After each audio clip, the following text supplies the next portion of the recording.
Title: The Midnight Journey.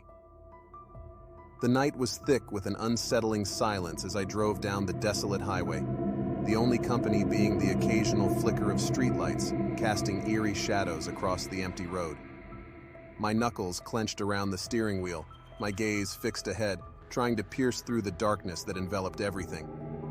I had always been wary of traveling at night, especially on deserted roads like this. But circumstances had forced me to embark on this journey, alone and vulnerable. The radio crackled with static, offering no solace, only adding to the sense of isolation that permeated the air. As the miles blurred together, a creeping sense of unease settled in the pit of my stomach.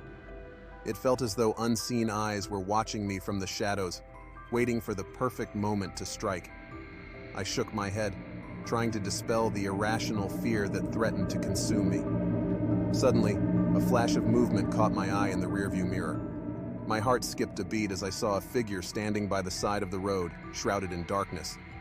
I slowed down, squinting through the darkness, but the figure had vanished without a trace. Shaken but determined to press on, I increased my speed, desperate to put some distance between myself and whatever lurked in the shadows. But the feeling of being watched persisted, growing stronger with each passing mile.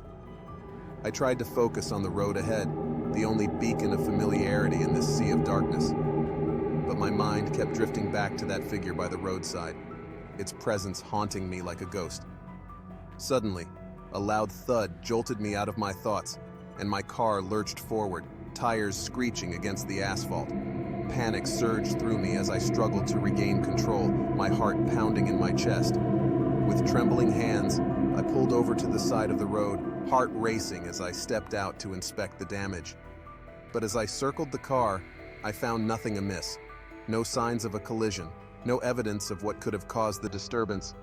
Frustration and fear gnawed at my insides as I climbed back into the driver's seat, the feeling of being watched now suffocatingly real. I glanced nervously at the rearview mirror, half expecting to see the figure from before staring back at me. But the mirror only reflected the empty road behind me, stretching out into the darkness like an endless abyss.